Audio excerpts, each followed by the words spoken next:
And he carried with him a message from Prime Minister Rowling conveying best wishes and a solemn promise that Papua New Guinea can count at all times on the affection, support and good wishes of New Zealand. It therefore almost goes without saying, honourable members, that Papua New Guinea matters to New Zealand and it matters to the Pacific. And the government that our peoples fought and they died together in those challenging times. And today New Zealand soldiers lie on Papua New Guinean soil in the hallowed cemeteries at Bomana, Lae and Bitapaka.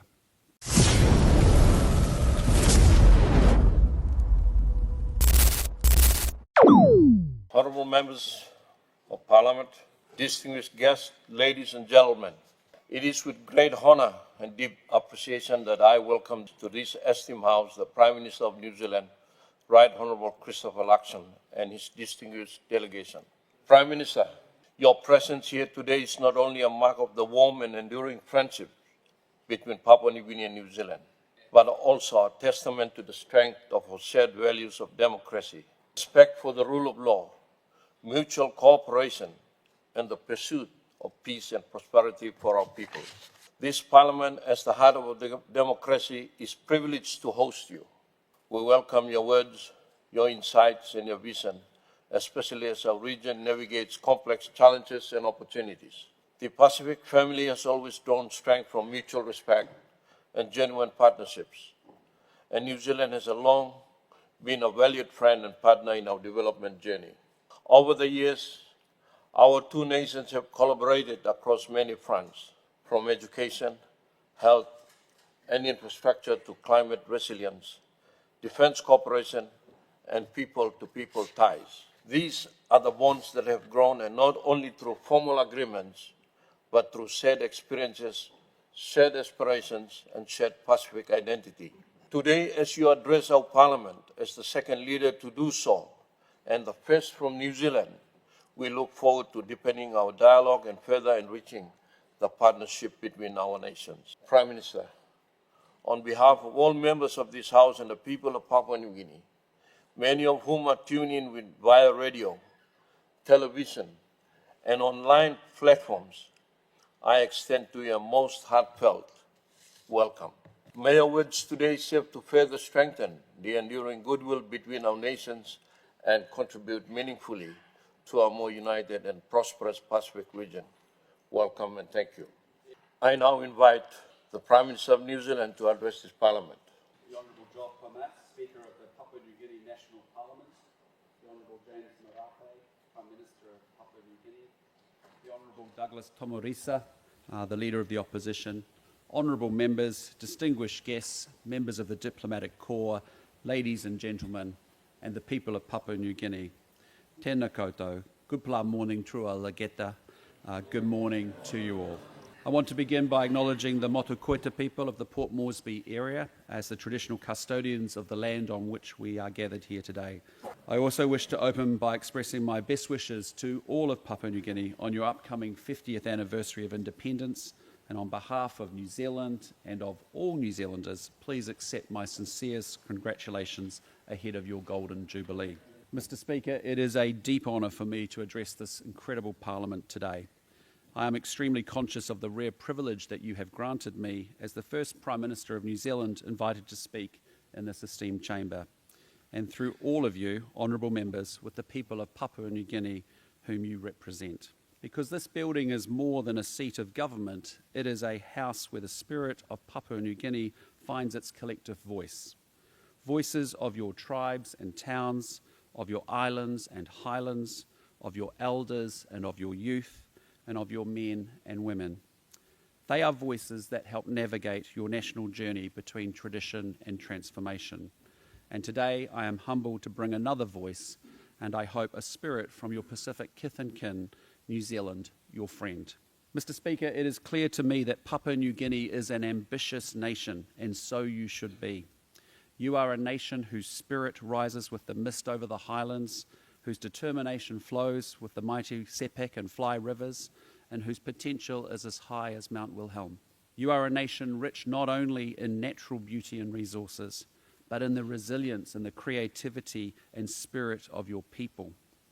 I know this venerable house is where you as the nation's elected leaders are entrusted with the ambitions, the aspirations, the dreams of your people for a brighter future.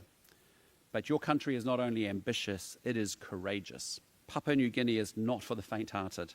Your mountains are precipitous, your coastlines are wild, your cultures and languages legendarily diverse. Yet you are charting your own course, embracing democracy, celebrating diversity, and pursuing development and peace in a uniquely human and Papua New Guinean way. Honourable members, your courage means Papua New Guinea has never shied away from acknowledging the development challenges you face or questioning choices made or paths taken. These are good questions that any country should ask. Neither of our nations should settle for the status quo or cease to strive for a better future for our people.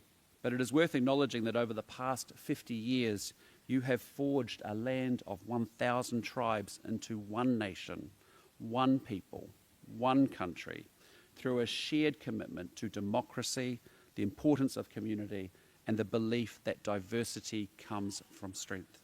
These are values that New Zealand also shares. Mr. Speaker, 50 years ago, New Zealand's then Minister of Māori Affairs, the Honourable Matthew Rata, travelled to Papua New Guinea to represent the New Zealand government at the independence ceremonies in Port Moresby. And he carried with him a message from Prime Minister Rowling conveying best wishes and a solemn promise that Papua New Guinea can count at all times on the affection and good wishes of New Zealand. Even in 1975, it was clear that a prosperous and peaceful Papua New Guinea mattered to New Zealand. There are several reasons why. Your country is blessed with tremendous mineral wealth, vast agricultural potential, and a youthful, dynamic population. Your economic trajectory holds enormous promise for your own people, for our Pacific region, and for New Zealand. Our businesses are already working together with Kiwi firms actively enabling your agricultural development, enhancing the efficiency of your resources sector, and delivering some of your most celebrated and important landmarks, including Gordon's Market, the Kumul Flyover, bridge to Jackson's Airport, and this very Parliament. Regionally, Papua New Guinea accounts for over 3/4 of the Pacific Islands landmass and almost 2/3 of its people. But your size means where you go, the Pacific goes. Where you succeed, the Pacific succeeds. Your strategic position connecting the Pacific to Asia puts you at the very heart of the Indo-Pacific, playing a critical role for trade routes and presenting opportunities to renew and deepen ancient ties, whether it be through your successful hosting of APEC in 2018 or your convening power for major engagements that connect the Pacific to the wider world. But that same geographic position also means that in times of turbulence, including both world wars and at no small cost, Papua New Guinea has acted as a barrier between conflict in the world and the rest of the region. Your country, as you have pointed out, Prime Minister, is both a buffer and a bridge between Asia and the Pacific. It therefore almost goes without saying, honourable members, that Papua New Guinea matters to New Zealand and it matters to the Pacific. And the government that I lead is committed to strengthening our friendship and our partnership and our joint endeavours with you. Mr. Speaker, my visit is timed to celebrate 50 years of formal diplomatic relations between our two great countries. But our ties go back much further than this. For generations, our people have shared stories and trade and traditions. Millennia ago, explorers voyaged through your waters. Some remained amid the bounty of your islands. Others continued on, and eventually, some 800 years ago, the ancestors of New Zealand Māori reached the much colder, but no less bountiful islands that we call home in New Zealand. This shared heritage is the backbone of our relationship. We share ancient stories that link us across our beautiful but vast Pacific. Our peoples later reconnected with New Zealand missionaries coming to Papua New Guinea in the late 19th and early 20th centuries to share their faith, a bond important to our peoples today. We later fought alongside one another during the Second World War, where the 3rd New Zealand Division played an active role in defending Papua New Guinea. Our largest amphibious operation during the war took place in this country, with New Zealand troops part of the effort to retake Torokina and Nissen Island, and the 4 New Zealand Air Force squadrons subsequently involved in the campaign to retake the critical air base at Rabaul. Our peoples fought and they died together in those challenging times. And today, New Zealand soldiers lie on Papua New Guinean soil in the hallowed cemeteries at Bomana, Lae and Bitapaka. But those New Zealanders who returned spoke very strongly and very warmly of the welcome that they received by Papua New Guineans and the friendships that they developed. Of course, the post-war period saw those friendships increase further, with New Zealand teachers and nurses and builders and engineers all coming to Papua New Guinea to support a new nation as you headed towards independence. And since then, our peoples have continued to actively support each other's communities. No fewer than 7 New Zealand Prime Ministers have visited Papua New Guinea since independence, and I am greatly honoured to be the 8th. The High Commissioner from New Zealand tells me that whenever he travels in Papua New Guinea, he finds New Zealanders everywhere, whether teaching in local schools, running small businesses, or supporting the work of NGOs. Some have been here for decades, quietly contributing to their communities and helping to foster the ties between our nations. New Zealand volunteers have been active here since independence, contributing to fields ranging from nursing to agricultural science and from fisheries to high school counselling. None have left unaffected by the warmth and the love that they encountered here. You have a great many advocates back home in New Zealand. And I have to say the Papua New Guinea community in New Zealand is a vibrant one. It includes university lecturers and livestock consultants and small business owners and teachers. There are Papua New Guinean engineers helping deliver major new highways and owner-operator plasterers contributing to housing. These are Wontoks making our country better. Prime Minister Marape, the honour of being invited to address this House has caused me to consider what is New Zealand to Papua New Guinea. And of course we are long-standing friends and partners. That is a given. But I want to reflect on New Zealand's past, present and future contributions to Papua New Guinea. I have heard you share your thoughts on this, Prime Minister. I know you find value in New Zealand's experience in the public sector, on state-owned enterprises, on private sector development and in trade agriculture. I believe there are also experiences relevant to your many tribes in Indigenous business and the success of iwi development models in New Zealand. There are many examples of our partnership supporting Papua New Guinea's development, ranging from New Zealand's support to develop your Fresh Produce Development Agency in the 1980s, through to our work together to improve the ease of doing business, critical for unlocking economic growth potential. Our work as part of the Papua New Guinea Electrification Partnership has connected over 10,000 households to the electricity grid. And since independence, our scholarship program has provided over 600 tertiary scholarships, plus numerous short-term training and capacity building opportunities. But there is more that we can do, working together as partners to contribute to Papua New Guinea's development aspirations. I spoke last night of the strength of our defence and our security cooperation, with many of your officers having learned the art of leadership in the legendary freezing temperatures of the WWII military camp into the central North Island. We have a shared ambition to do a lot more together in that space. We remain honoured to have played a facilitative role in helping Bougainvilleans find an initial truce amongst themselves and then with Papua New Guinea. And we continue to walk alongside both governments as you jointly seek a mutually agreed forward, including through our recent hosting of consultations at Burnham Military Camp. And on the shared global challenge of climate change, we are together raising our voices in world forums where the urgency of the Pacific's experience must drive action. Prime Minister, while there are differences between our countries, there are many parallels as well as similarities in geography, in culture and scale. Perhaps it is in fact the exchange of ideas and ways of doing things between two friends that should be the most important item on our shared future agenda. And I look forward to discussing the opportunities to strengthen this further when we meet later today. Mr. Speaker, honourable members, as Pacific countries, both New Zealand and Papua New Guinea have a vested interest in ensuring the security and the prosperity of our region. Prime Minister Kirk was an active proponent for Papua New Guinea's membership of the then South Pacific Forum in the early 1970s, with Sir Michael Somare present at the very creation. In fact, it wouldn't mind betting that the Grand Chief then went on to become probably the leader who attended the most forums leaders at meetings of any of us. Today, Papua New Guinea plays a critical leadership role in our regional architecture.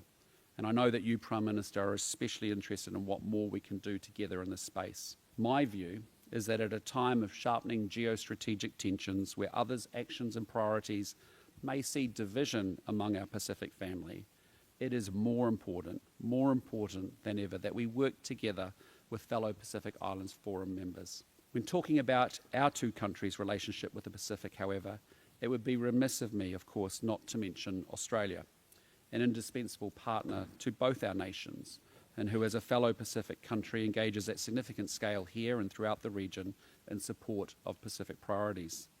There is more that the three of us can do together and in concert with other Pacific countries to ensure continued peace and prosperity and to deliver on our collective ambitions under the 2050 strategy for the Blue Pacific continent.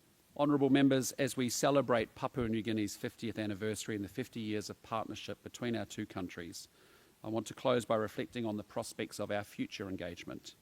I am heartened by this trusted friendship that we have built, but am also ambitious for our relationship.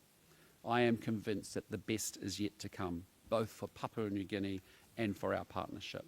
Our political engagement is strong, and we should continue to expand our partnership at the ministerial level and to better link our institutions. Your success in holding an unbroken record of democracy since independence and keeping your peace and stability matters greatly to us and to the wider region. But there is more that we can do together to support this. Our trade has been growing, but there's scope for us to do so much more in both directions, including by fully integrating PNG into our regional trading arrangements. We can do more to leverage the connections between our peoples. We are making it easier for Papua New Guineans to visit New Zealand, and I certainly hope more New Zealanders will come and visit the natural and incredible cultural wonders of Papua New Guinea and experience everything that you have to offer as well. Separately, labour mobility is already an area of growth, but one where we should not rest on our laurels. And we can do more to grow our sporting ties, whether it is in league or union or soccer or cricket or netball, as well as our shared cultural connections. And we should give further thought to how we can work more closely together on regional and global issues. At a time of turbulence, it is up to us to create and defend the region that we want and to influence the world that we want to live in. Mr. Speaker, even in 1975, Prime Minister Rowling spoke of Papua New Guinea as a land with which New Zealand has forged close and lasting ties. 50 years ago, we were already close.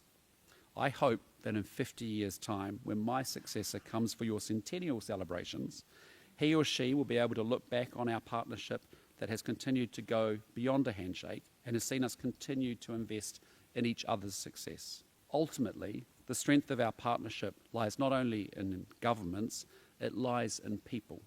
And it is strengthened as friendships are forged and as challenges are identified and faced down together. New Zealand is committed to work one team, and we will continue good on our shared belief that by working together, New Zealand and Papua New Guinea can create a bright and bold future for ourselves, and we can be an example to the world. Thank you to Masol Geta, Lukam you behind, no re rā, tēnā koutou katoa. Thank you very much.